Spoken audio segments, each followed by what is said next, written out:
Hi, everybody. Welcome to Craft, Authors in Conversation. I'm Denise Kiernan. I am very excited to be joined this evening by Lehr and Truby. We're going to hit all sorts of stuff. This is going to be incredibly informative and mostly just an awful lot of fun.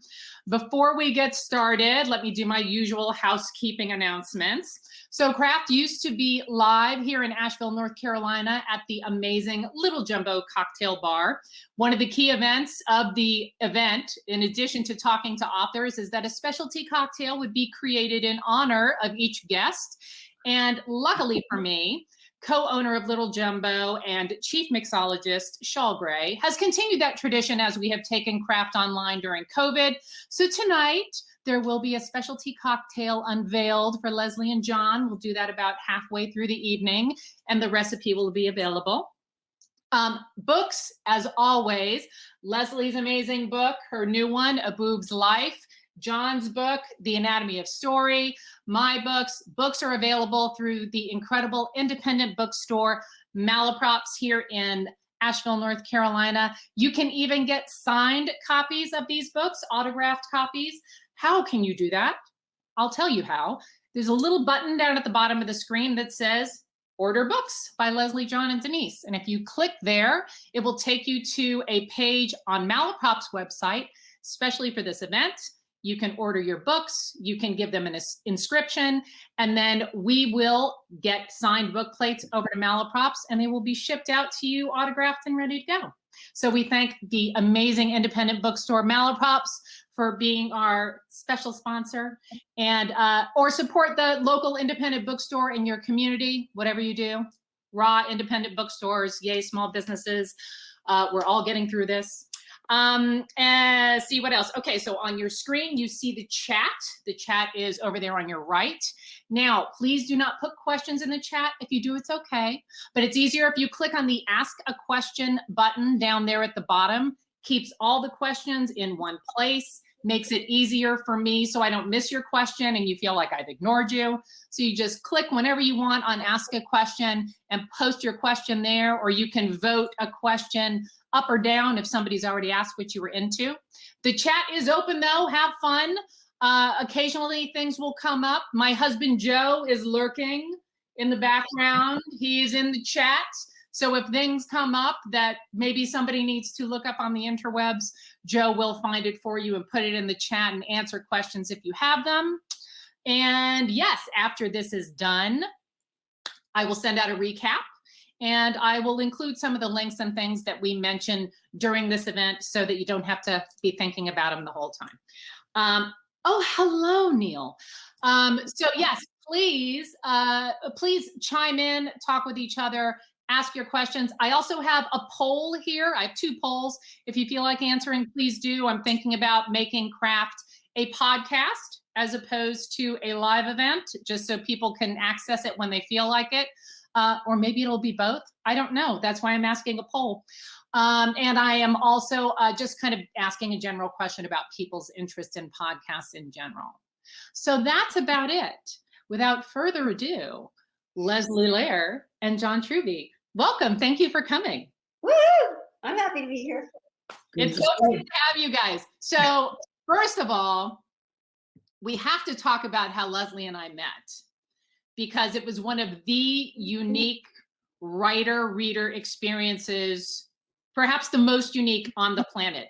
Leslie, would you care to share? Because you've been more than one. I've only been once. I'm dying to go back. Kathy's here, and I'm going back, Kathy. But shout out to Kathy L. Patrick. Kathy, yes. So please do tell about how you and I met, Leslie. Well, there is this fantastic book club called the Pulpwood Queens, the tiara-wearing queens, and the full name is much longer. But they meet in this tiny little town. I don't remember who told me about it, but I flew down to this tiny little town that took planes, trains, and automobiles. And I lived in one state and drove into another. I think it was Arkansas, Texas, Louisiana. In that area, they served alligator. I mean, it was this tiny little town, and all these crazy ladies dressing up. So of course, we all dressed up. I think I was Audrey Hepburn that year, and it was incredibly fun in this weird little town with the most amazing authors. I have to say, probably half of the authors that I know are people I met at that event.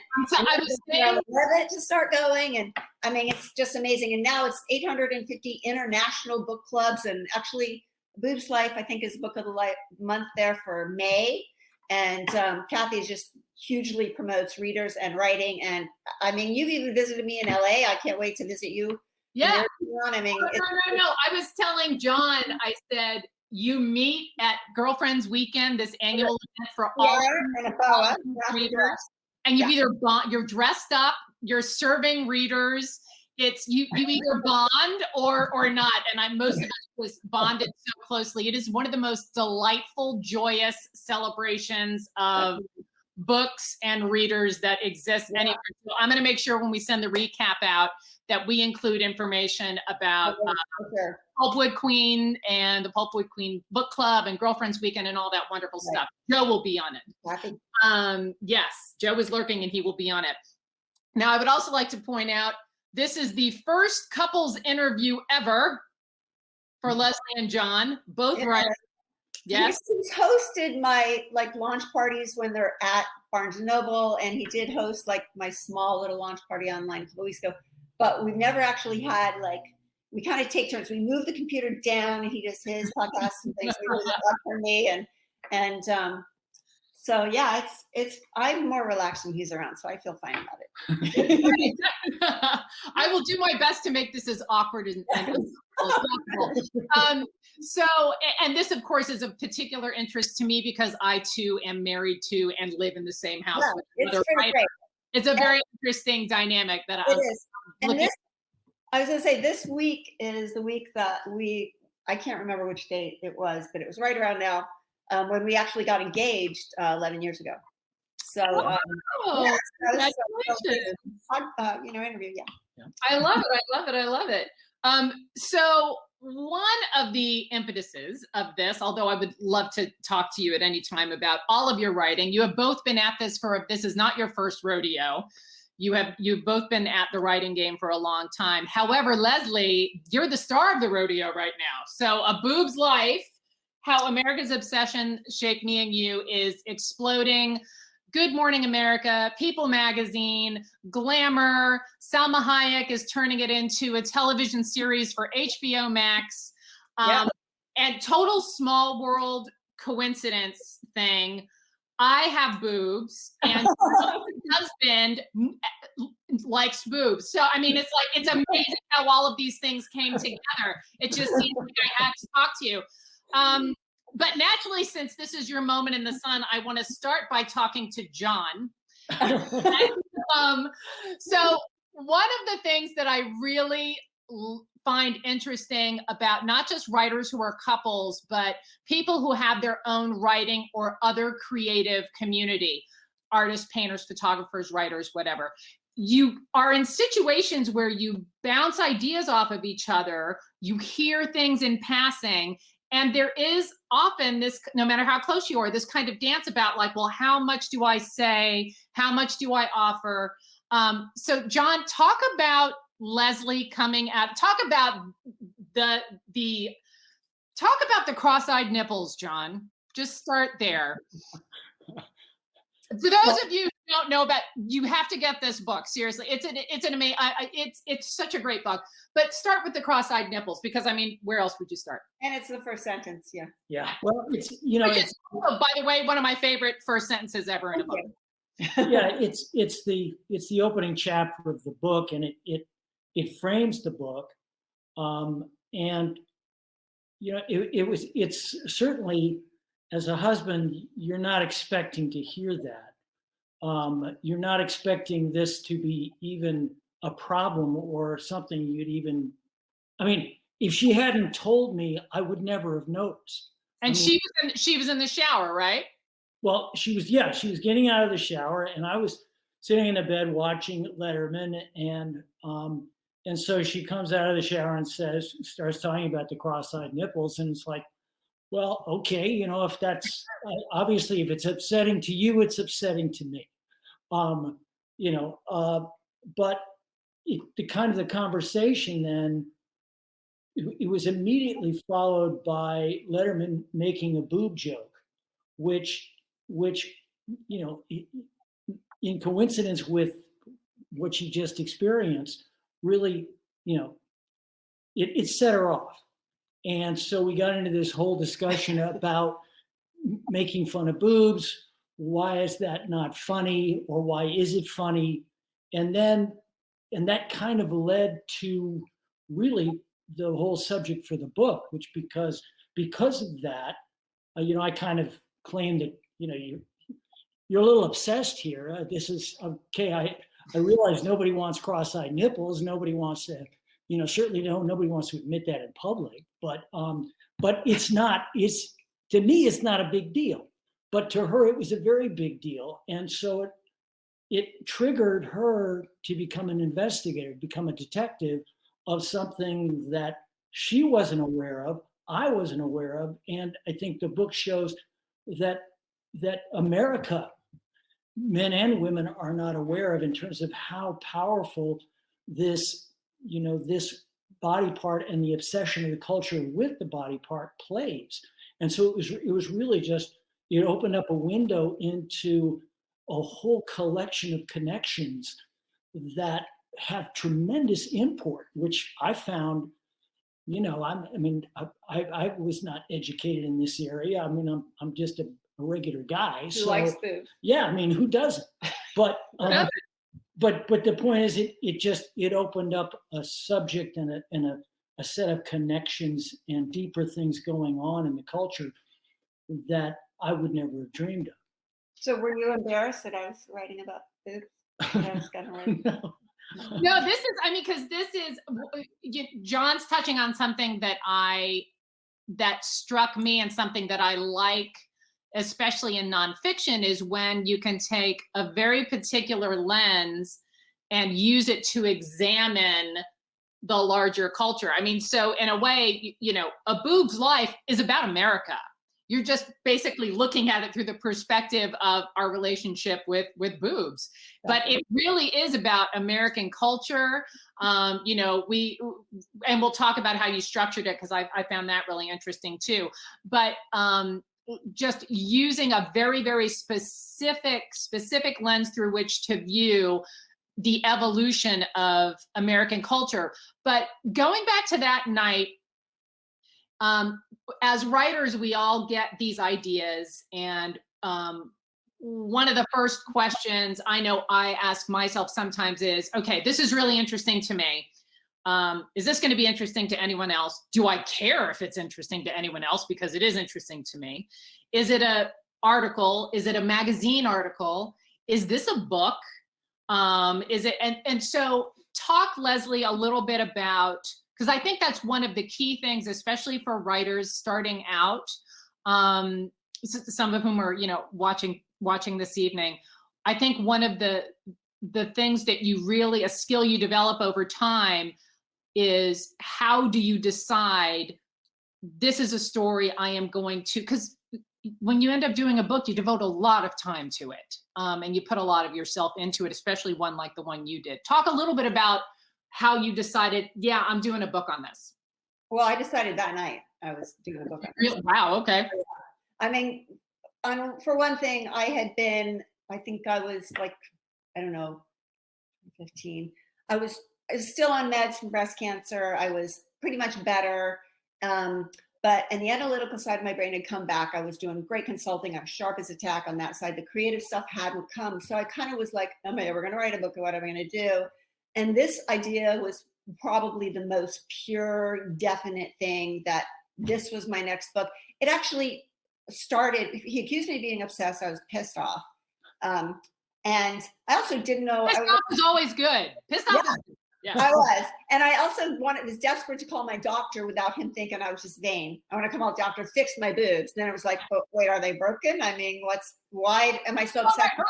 Yeah, after everything I've been through, and we had just moved into this house. So he goes to bed, because I'm like, you know, that's it for our evening. And I go into the office and I open these first boxes, and I saw this. The very first picture that I looked at was a favorite picture of mine with my mom, my sister, and I, all these teeny little red bikinis. It's in the book. And it just cracked up laughing because my sister could not keep the fabric over her nipple. She was 1.5. But I was 3, and I remember it was the big thing of the day. And I realized if I knew at 3 years old that something was wrong with boobs, you had to cover your nipples, that's how far it went. And then as I looked at my old scrapbooks where I had clipped out newspapers and articles, and we just moved, I had looked at the new Vogue I hadn't read yet, said, boobs are in this year, boobs are out this year. It was like, I realized that I could trace my entire life from wanting boobs and Miss America and cheerleaders. I grew up in Ohio, and finally getting a bra, and then it was not politically good to be wearing a bra, and then the politics of the area. My mom was a feminist, although very beautiful, and then finally getting boobs and hiding them to work, and I had all these stories about it and showing them to get dates, and then breastfeeding, and they were perfect, and then they were saggy and ugly, and my mom called me deformed, and then I got divorced and I got breast implants, and then I was embarrassed to let John know when we got that they were fake when we started dating, and then I got breast cancer. So it's like I could trace every part of my life, and I thought, most women have boob stories. We don't talk about them. So I personally, and not all the editors who rejected it agreed, but personally, I knew this was a book. There was just so much to it, and I immediately Googled breasts. And all I could find was, I thought there must be something out there. And there were books on breastfeeding and breast cancer and chicken recipes, right? And then you Google boobs and it was porn. And so I thought, okay, I want to connect the dots. And then I did research, and I actually found out all the stuff that happened right at the beginning of my life that changed everything and really increased the American obsession. And so my life just was like, the parallel of, kind of every woman's story of, oh, it happened to everyone, and all these generations have been affected. So for me, that night, I had the title, I was writing this book, and granted, I had some doubts along the way because it was a very long process, but I wrote down a list of everything, all the different topics related to boobs, and then that night. And then I went to bed, and I looked at that picture, and then I got out of bed, and then by the next morning when he was awake, it was like, men, they fall asleep so fast. I was up layers on the ceiling, and he's already asleep.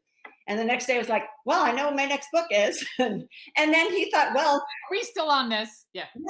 Well, because boobs are like, he thought, well, boobs are catchy. And I thought, okay, I'm just going to do it. So, language is for writers, language is so important. I love that you brought up, boobs versus breasts, because there are a lot of things this book could have been titled, and there is something and the Google search is hilarious. And, where finding that there is a middle ground, right? Between chicken breasts and, the Madonna and, Pornhub. So, somewhere in the middle there is everybody's life.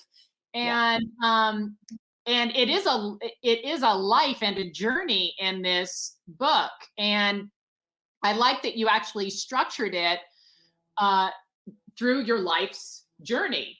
The 3 sections just follow your life's journey. Was that something that came to you that night or early on? Or did you know you kind of wanted it to be chronological that way? Absolutely. But I thought I didn't have it in 3 sections. I definitely had the chapters when I realized I could match up the topics by different eras of my life. And I have folders. I had a folder for every topic. And I just did massive amounts of research and would just throw it in. And then the real trick was figuring out how to go from, this narrative, descriptive, beautiful prose, and then go from my personal experience into a transition where I could do the cultural analysis and bring in, I have 7 pages of footnotes, but I also have 16 pages of color photos. So those fact sheets in between each chapter, I found so much information that really didn't fit in my story, but highlighted the parts of my story. And it was also, for me, tricky that there would be new news and it would touch on some of these topics, but I'd be very careful to grow this story so that it was organic, so that I could look back and see how this affected me, but not from events today, but from, focusing on that, expanding the story out. John would call it one of the structure was one of those. Oh yeah, we're gonna get to John's. Yeah. Anyway, it definitely funnels to the end where it all dovetailed. And the vortex. Yes, and the thing is, it ended at a certain point, and then later that point passed, and now it's actually much stronger that I sold it when I did and it came out. I actually finished it in December. I was able to pull it a little more because the timing was very tricky about when I read the proposal and what was going on. But yeah, no, I knew the general structure, the fact pages. I mean, at one point they were at the end, but I always liked, there was so much out there about boobs. I mean, and I was not going to call it a breast life. So it was between. Right. Were there any other contenders? The only other one was about a boob, for like about a boy or a boy's life. Those were the two I was kind of copying. So Boob's Life was from, a boy's life. It was a copy of the novel. John, when you woke up the next morning after going to bed and Leslie's like, this is my next book, what did you, as a writer, I mean, as a husband, you're like, that's a fantastic idea. I'm super supportive. As a writer, did you think, give it a minute, or like, were you surprised that it was that, immediate for Leslie? No, because I thought it was very high concept as soon as I heard it. Previously you'd had very big selling nonfiction books like Salt or Sugar that are exactly what you were talking about before, where it looks at world history through this one object. And you see how powerful and how much effect it's had over history throughout the world. And I thought this was a human version of that. Mm-hmm. And that combined with the title, which I thought was a great title. And I think titles are so important, whether it's in fiction or nonfiction, to be able to galvanize the reader, to be able to get a sense of how exciting it could be to read this before they read a single word. So it was the combination of what I thought was a great title and a completely original approach to, especially to women, but to the human body. And then it immediately made me think of, well, then you're going to get into some real interesting connections between the body, the biology, and the culture. And so it just started to mushroom out really fast. And so it was, the idea was an idea that was full of potential. So the question from the very beginning was, well, how are you going to structure this to be able to get the most out of it, as well as to be able to allow the reader to tap in and not be overwhelmed by, what this thing is actually going to encompass, which is just about everything. Men and women. He always makes it sound, when I'm in doubt, he makes it sound smarter. And then, oh yeah, okay. Because so much of writing, though, is, I think, especially all writing, but especially when you're presenting, and you have a lot of information in this book. It is a remarkable amount of research, but it's still a story, and you want and the power of storytelling is what keeps people turning pages. Right. So there's that balance between presenting the information, kind of meeting it out almost in a rhythm, because you really want to, in a book, kind of, take a reader by the hand and say, hey, come on, I'm going to tell you a story. Come walk this way. We don't have to run, we might run over here, but we're going to start out slow. I'm going to ease you into things. And so structure, I think, becomes key, especially in any kind of book where you're presenting so much information. Now, you didn't, your agent wasn't keen on the idea at first, correct? Oh, I had to change agents. Yeah.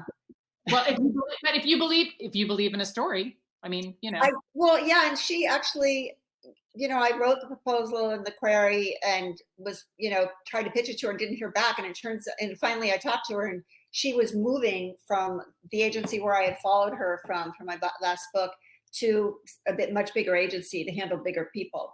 And my last book, I was in chemo when it came out. So it wasn't like a huge book. It was a good book. It's totally sold out. It's royalty and everything, but the advance. But, I understood I wasn't big enough for her to take to this huge place where she was going to handle Kamala Harris was one of her books, But on the other hand, she also said, I'm a flat-chested granola Berkeley girl and I don't care about boobs. And I thought, you are so in denial that everybody else does that. Okay, because you're not the right person.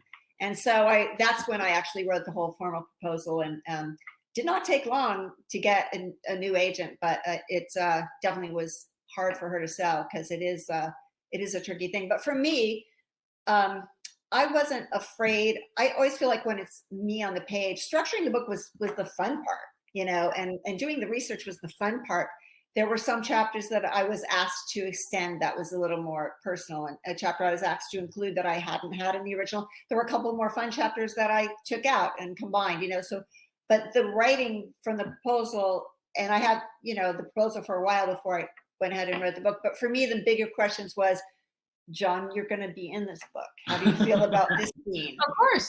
Yeah. And can we use your name? And how, that was the more, because I had not written memoir before. I either write totally fiction or totally nonfiction. And this was a really interesting hybrid. But for me, it was the only way to do it. And it just, when I thought about it, every single thing that happens in the world with men and women comes down to our biology and the way that our culture has co-opted it since I was born, pretty much, unusual ways. And what happens in America and Hollywood, which I worked in Hollywood, affects the whole world. So to me, it was like, no, this is an important book. And this is my opportunity to say something that I feel strongly about. So I was just going to do it. And I was ready to self-publish if, nothing happened after a while. I just thought, gonna write this book. When you feel, you were talking about something I wanted to get to, so I'll just go ahead and get to it now. When you're talking about memoir and this book, I mean, we're talking about, boobs and chicken breasts and porn, but I mean, this is about trying to understand the role that, boobs play in your life as a developing girl, uncomfortable moments with, people in authority, breast cancer, breast implants, reconstruction. I mean, but also Playboy, Victoria's Secret, cheerleader, but also all of the Oscars. Yeah, it's all doing jiggle suits. Yeah.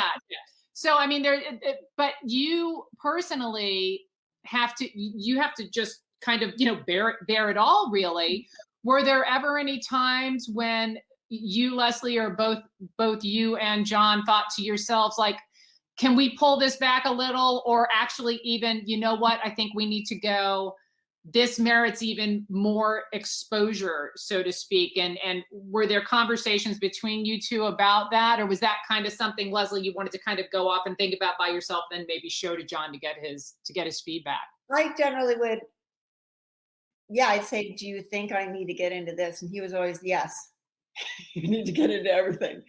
So, but I definitely, memoir is different than an autobiography. There's people in my life I've protected. And I say this a lot and I also thought my agent sold it as a memoir, and I felt like it was so much more than a memoir, that was very difficult for people to market, because it's really narrative nonfiction, in this cultural analysis thing. So it's a really tricky thing. But I feel like when you write memoir, your life is a house, and I'm letting you in one room of the house, and it just happens to be my boudoir. It does affect every part of my life, and there are a couple places in there where my agent was like, you can't gloss over this. It totally was about your life as a woman, especially how your breasts are representing, what women do. And so there were definitely some tough things that I was like, oh, I don't want to write this. So I tried to write things in a fun way, and then they always came back to. But I also feel like even with the breast cancer stuff, I didn't want to go that deep in it. I did a lot of research and found out some interesting stuff, but they were like, no, you got to go. There's only 2 chapters of 19 about breast cancer. And I did not really want to relive that. I didn't keep a journal. I had no pictures of me bald. I wanted to, I wrote Modern Love for New York Times about our romance and me having cancer. And I thought, I'm done. That's it. So I really didn't want to go there, but people were like, no, you have to, because that's part of many women and many families' journeys. And, and actually it allowed, now I work with Stand Up to Cancer. I feel like there's so many things in this book that this is maybe why I lived, to help people to do certain things, certain themes of that part of the book, the self-care and get checked and all that kind of stuff. So I felt like the most difficult parts, even another chapter, there's a phone number, there's parts that are totally entertaining, parts that, like John said, there are parts that are hilarious. There are parts that are hilarious, and there are parts that are really, hard. It's going to be a comedy series, so definitely it's there's some funny stuff, but it's a really. It's also incredibly serious. You are. I think you're correct in that it's not what people tend to think of as memoir. this to me is more almost like a braided sort of narrative. There's Leslie the memoirist, and then there is Leslie the nonfiction writer researcher who is sharing an incredible amount of cultural analysis and information behind this topic that happens to touch Leslie very closely. Which specimen. Yeah, and which makes me want to go back to the proposal. So one thing that Joe and I have done on several occasions is we teach like weekend long, book proposal, writing things. And it seems to be the great, the great mystery for people. I think, John, you may have even said this in your newsletter or on your blog, but it's like the book proposals that sell, like they're this secret, how do you do them and how do you make them sing? So knowing that you were kind of presenting a twist on memoir, how did that affect your approach to the book proposal? And there's also a great thing for folks related to this proposal that I'll get to in a second. But tell me about how proposals are so important, because it's not just about whether or not you get the book contract. It is what kind of excitement you can elicit from the publishing house, from sales, from marketing, how they're going to position it, who they're going to show it to, before it's published. So what sort of went into your approach to crafting the book proposal? Well, I was surprised that I had to do a proposal. I didn't realize that memoirs needed a proposal. And I feel like I'm more of a novelist than a nonfiction writer. My nonfiction books have been mostly essay based. And so, I've done proposals before, but I was really surprised that I had to do a proposal, and my agent wanted to sell it from the proposal. So the proposal was serious business, and it was very tricky because the query letter was easy, and the proposal also, as history changed, at one point I was like, it was a very political overview, and then it was very humorous overview. There's so many things, and in fact, the first way I wrote the proposal, I later changed it, and ultimately I changed it back, and that's the one that sold. And it didn't,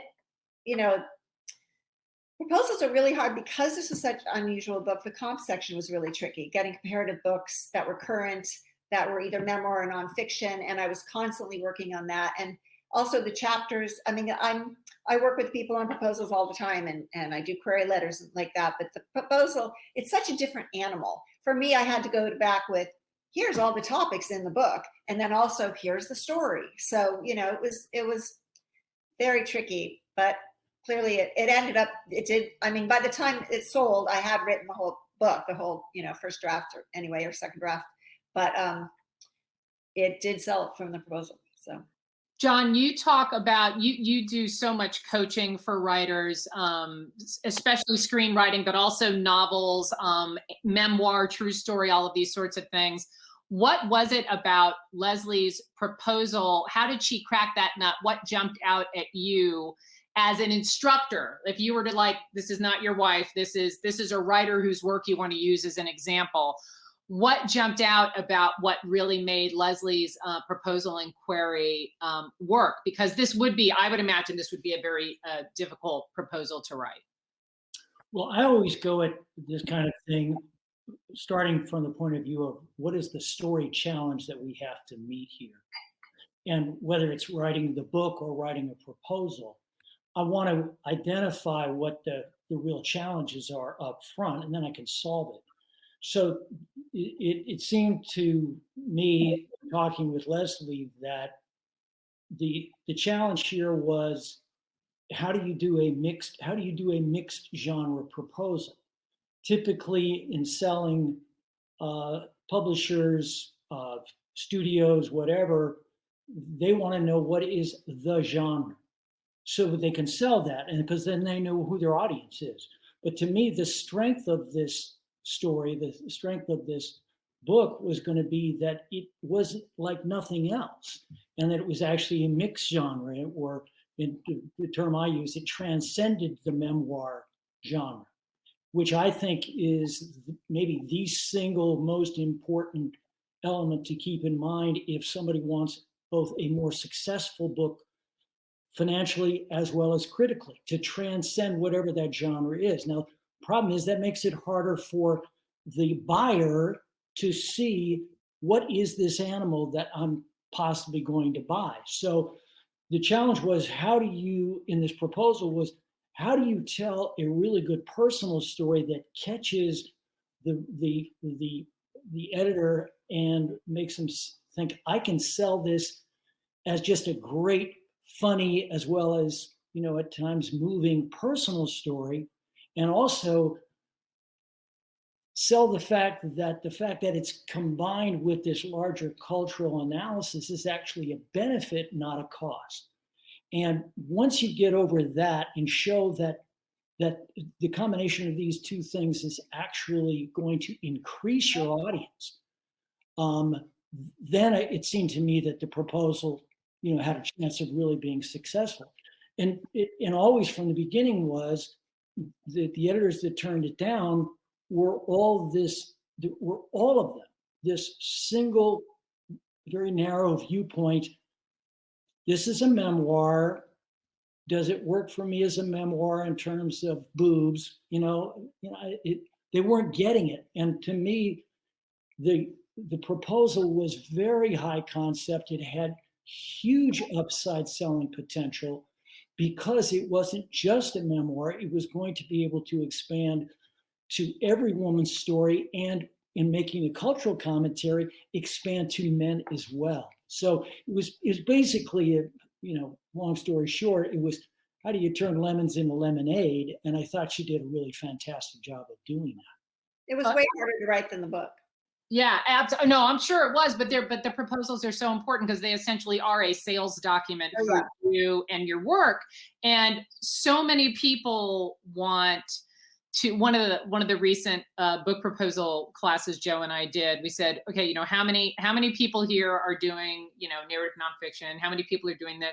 How many people are doing memoir? And like 3/4 of the hands in the room went up, because it's a very popular thing that people want to do, but it is within the industry considered a very, very difficult thing to sell, because the idea is, well, what is so interesting about, your particular story, which is why memoirs tend to go to very extreme, great tragedy, incredible triumph, etc. Yes. So what I'm none of those things. Yeah, but what yours does, in, like, as John said, transcending this narrative, is there's a universality to the story that is incredibly relatable. And when you talk about any kind of book, fiction, nonfiction, historical fiction, even prescriptive titles, screenwriting, you want people reading it to be able to see themselves somehow in the experience of that reader. And it doesn't matter that it's a woman writing about boobs. There is so much cultural information. There is so much other information in this book that it does transcend that. But being able to actually present that in the proposal, I think, is extremely tricky. So, brava. And John, talk a little bit about, Leslie mentioned comps. I think comps are one of the most important parts of a book proposal. I mean, either of you or both. I mean, talk a little bit about comparatives and, talk about that section for people who may not be as familiar with how important that is in a book proposal. Well, Leslie's actually, much more qualified to talk about that I am. But basically, the idea is that, and this is, by the way, the same reason that studios are much more likely to buy a novel than an original screenplay, is they're looking for validation that this thing is going to sell. They don't want to spend this money up front and then have no return. You don't want to throw a party and nobody shows up. So, the comps say, well, these are other books in this category that are similar, but they're also different. So, which is why you still need my book. Right. But it's in a category that is one that has been very successful in the past. And so it's really, you're walking a very fine line between My book is like these books that were very successful, but it's not just like these books. It's also unique enough that it's why there's going to be new demand for this book as well. It's filling a gap. Yeah. Yeah. It's and constantly updating. Yeah. I'm sorry. Go ahead. What were you saying, Leslie? Constantly updating. I mean, every 6 weeks, I completely redid the comps and updated them because you want the most current stuff. And like I said, there weren't any comps. There were books on breastfeeding. There was I Hate My Cancer. Yeah. There were classic older books. There was I guess it was Shrill. Had just come out. I mean, there were a couple things, but they weren't this, so it was tricky. I mean, to me, that was maybe the biggest strength of the book was what made it the hardest to sell and to make a proposal, which was, there's a lot of books on people who've had breast cancer. There's a lot of books on motherhood, these different parts of the female experience. But the fact that Leslie's book was from the age of 3 to whatever, without giving that away. Nice. Whatever. 30. And that it covered all these different experiences, different stages of life, almost like a life stage book, but from her personal experience. That to me was the power of it. And then you added on top of that all the cultural stuff, which was universalizing her personal experience. To me, that was the goal. And what I always look for in a premise for a story, whether it's for film or novel, is what is the gold in the idea? What's buried in there that's going to be hugely popular, that is also unique to you, to your idea. Nobody else has tapped into this. And it just so happened that the gold in her idea was one that for conventional thinking was going to be very hard for them to see, yes, this thing is going to be huge. But it worked out. Oh, tremendously. So everyone, this is a wonderful opportunity. Leslie and John has analyzed Leslie's amazing proposal and query letter, and through his website, I believe Joe has the link. Joe lurking. Joe's going to put it in the chat. You can get a copy of Leslie's query letter and proposal if you buy. You explain. I'm not doing a good job. I don't think it's on my website. I think it's in his email. Well, I think Joe put it's either giveaway. At something. Yeah, it's giveaway at leslielair.com or giveaways. I think it's giveaway at leslielair.com. It's going to show up in the chat. If it doesn't, it's going to go out in you can just send it to the contact page on my website. It's fine because he has a separate link for members of TWS, True Writer Studio. But essentially, if you buy the book and show me the receipt, I will send you the confidential query and the proposal that I used to sell it. And then you can see how, any of you thinking of writing your own? Look at that. There you go. There it is. Thank you, Joe. And that'll go out in the recap as well. Nobody shares these things. That's the trick too. Nobody will give away the secret. Agents don't let them out. It's when we do ours, we share our old proposals. We talk about what works and what people do. Yeah. But one of the great things is to be able to see the query that grabbed the attention of the agent, that got it to an acquiring editor, but also to see the book and how things do change. It's more similar than different. It's just that there was more times and there was more chapters at the end. And it got, but it's, the bones are there. I had already done a lot of research. Now, John, since what you do as an instructor, so much of it is really, you have so many different techniques. I can't even begin to get into, this is like your full-time thing is helping people become better writers, helping them find their voice, but also giving them very strategic approaches to take that voice and help them maneuver the industry. And you do such a really great job in your newsletter of talking about Leslie's writing. To what extent do you do that, or did you do that while Leslie was writing, or was this just something like after how much do you guys talk to each other about your work? Because I know with Joe and I, it really depends on the project. So how much of, your Truby Writer Studio, approach, how much of that is kind of shared or discussed with Leslie while she's writing, or while she was writing this book?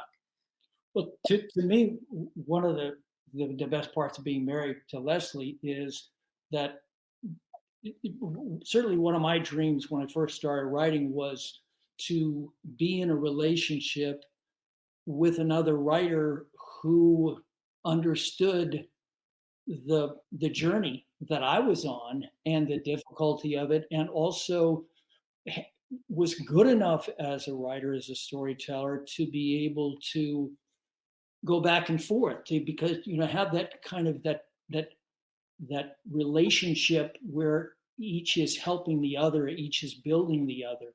And so one of the best parts of being married to Leslie is that we're very active in going back and forth in every project that both of us do, in terms of being that outside view, that outside analyst, in terms of, well, this is working, this is not working, and maybe talking through some various possible solutions. So, and the fact though, we're generally, I'll yell and say, "What's another word for?" Oh, yeah. Oh, yeah. But otherwise, it's when I've already written a lot, I'll say, "What do you think of this?" And like he's got a big project coming up, and I'm reading that, So it's more like having that outside eye. Like I'd be stuck on something and thinking this is stupid. And he'd say, "Actually, no, it's really smart because of this." And I'm like, "Oh, it's exactly what I was thinking." But okay, thank you. Right. And you're a consultant as well. You're a story consultant. You help other people. You work with John. You work with other people. You help other people shape their ideas. Read all this stuff too. But the thing is also, I was a fangirl of John since I took his class in the 80s, and then used his techniques to sell a lot of books and scripts and essays. So I've been actually teaching his techniques even at UCLA and with my private people. I'm like, if you know the 7 steps of at least of this of Truby story, read this book, read these chapters, and we can talk, and you're going to save a lot of time. If you can't, I'll coach you through it.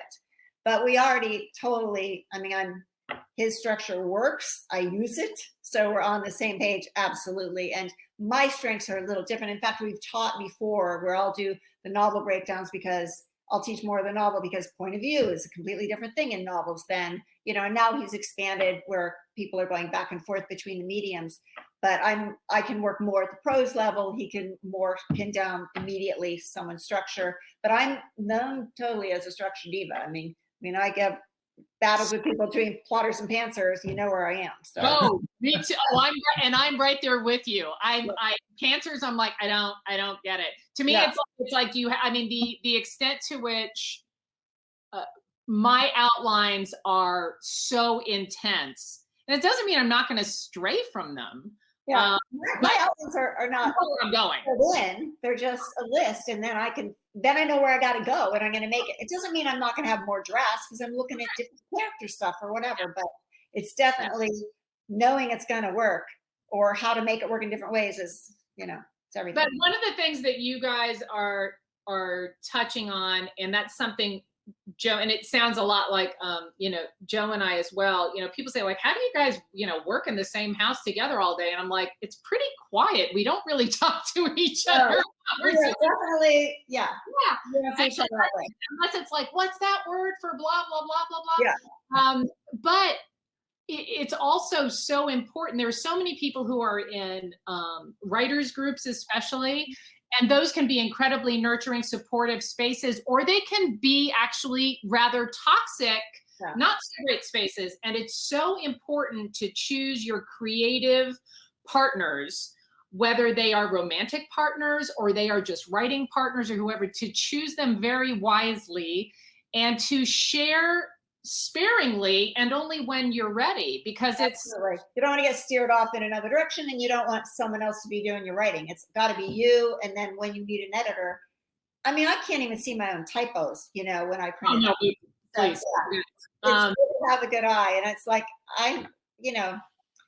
Well, but what you're saying is so important, is that because if you are getting the wrong feedback, or you're getting superficial feedback, which most feedback is, Yep. It's going to actually hurt your development, not help it. It's going to back you down. And so, finding that outside eye that essentially thinks and reads structurally, as opposed to surface. Oh, that was a pretty sentence. That sort of. Obviously, the words are very important, but if you are not getting feedback from the deep structural level, then any changes you make are going to be superficial changes, and you're not going to get where you need to go. And lovingly critical. Yes. Like somebody who had lovingly critical, not like, oh my God, that's so great, good for you. But, I've had people say, "Did you let Joe?" I'm like, Joe's my first reader. Yes, of course I let him read. Of course I let him read things. Is he just, but he's nice to you about your writing? I'm like, no, he's not at all. He wants you to succeed. He wants the best for me. Those are the people, whether you're married to them or not, those are the people you want in your creative community, the ones who want the best for you. And that's a very tricky thing to find. And it saddens me when I talk to writers just starting out and they talk about feedback they got at a writer's group or something. And I'm just like, oh, don't let that stop you. You know what I mean? And it's people really need to be careful about that. So time is flying, as I knew it would. I still have to give your drink cocktail, but first, so in Salma Hayek's there are going to be talking boobs. Yes, my boobs. Your boobs are going to be talking. Yes, the character is Leslie, and her boobs talk. Right? And clearly my boobs don't talk, but if they did, I know what they would say. Well, actually, whose voice will your boobs have? Do you know? Do you get to do boob voice casting? I think that the tone right now is the most important. I think they're going to be very smart but sensitive boobs. And they, right now the pilot is being written, so there's a lot of things to cover. And I'm an executive producer. I helped write I wrote the first outline and stuff, but it's evolving with all the. She's a genius. She produced Frida and Ugly Betty and Monarch. Ugly Betty, I'm a huge Ugly Betty fan. No, you tell her she has. I'm a super fangirl of hers. Yeah, as soon as she's told me on the phone in that great voice of her, Leslie, I'm obsessed with your book. That was it for me. I was like, oh, thank you. Okay. To have somebody, because there is once this becomes a pilot in a series and the writer's room and showrunners, what's it like as a writer to kind of have to give your, especially some personal stuff, just kind of. It is, and I was not invited to any of the pitch meetings to the studios. She has first look deal HBO Max. We're happy to be there. And at first I was insulted, and yet I had been in meetings earlier, and my best opinion is in the book. They got the book. That's all I need to say. And all I can do is fuck it up. If I say something wrong, they already love the book. You've done this much. I have done so much more than that. And I even told the showrunner, because they needed an approved writer. They wanted to, it's like I wanted to write it. And then I thought, I'm working on another book. I wrote that book. The TV is a different thing. It's designed to say all the things I want to say, but in a different medium. So, I'm definitely concerned about who they're going to cast as me, but I'm executive producer. So I will have a say in everything. I'm going to make sure that, certain people are beautiful and smart. And other than that, the story, they're definitely taking a lot from my book. They're shaping it differently. I don't think that they'll have breast cancer up front. They're not doing the exact format, but the things that she likes about my book are what the book is about. And so, it's a long road. So it's going to be odd, mainly because their name, it's me, it's my name.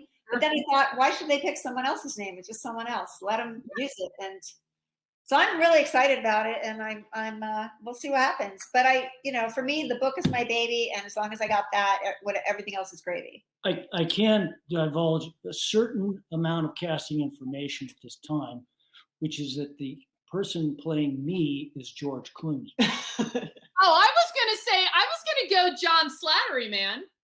Oh, you know, We're just watching Mad Men. we're again. watching Mad Men again right Oh, now. you got you're slattery. You are total slattery. Yeah. I think I'm sort of younger. I think they're starting with me at 40 and then going back and forth in time. So, Well, listen, this is pretty interesting, I must say. I can't wait to hear it. This is a good segue for your cocktail, your craft cocktail brought to us by Little Jumbo Cocktail Bar here in Asheville, North Carolina. The Bustier. All right. Courtesy of Little Jumbo. This is delicious.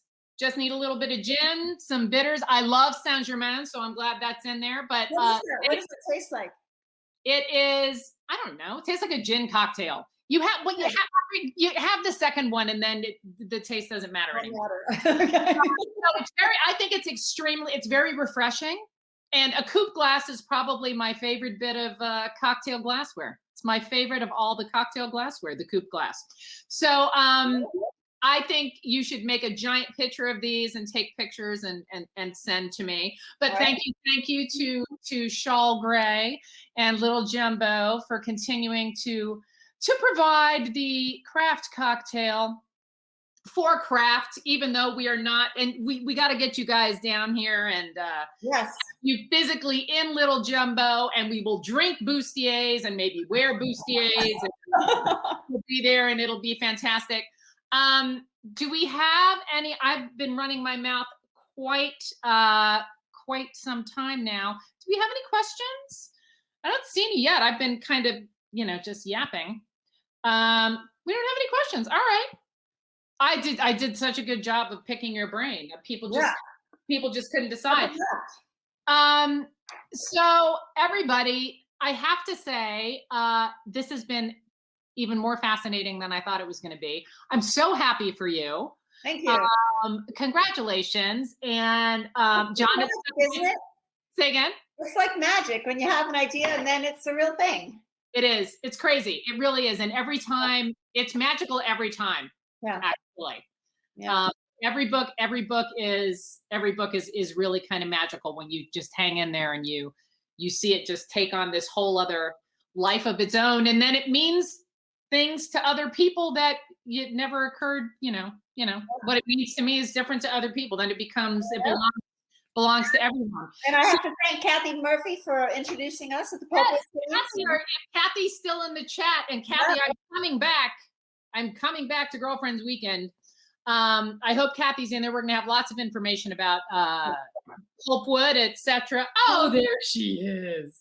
Yay!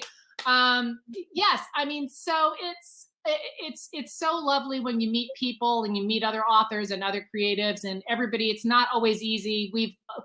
We're not old, but we're not spring chickens. We've all been at this for a long time. We're hermits. Mainly, we talk to people in our heads. That's right. And I need my stuff. I'm talking to dead people. I mean, I'm talking really. You're talking to your boobs. Yeah.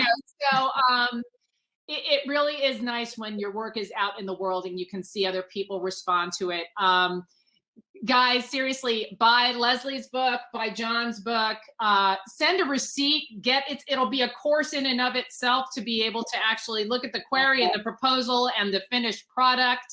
And buy books from Malaprops, clicking right here. Leslie and John will get you signed book plates, or buy from your local independent bookstore. Do whatever go to your library. We support libraries. You can just go to the library and read it. We love libraries.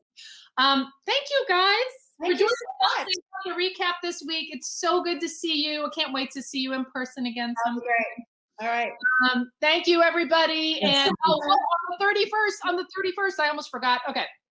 On the 31st, March 31st, we have Kim Rule talking about the amazing Zilphia Horton. It is an incredible untold story about a really influential, inspirational woman activist, and you do not want to miss that one. That's March 31st here. You can go ahead and sign up on my Crowdcast page. But until then, thanks everybody for joining, and I love you guys. Thanks for playing.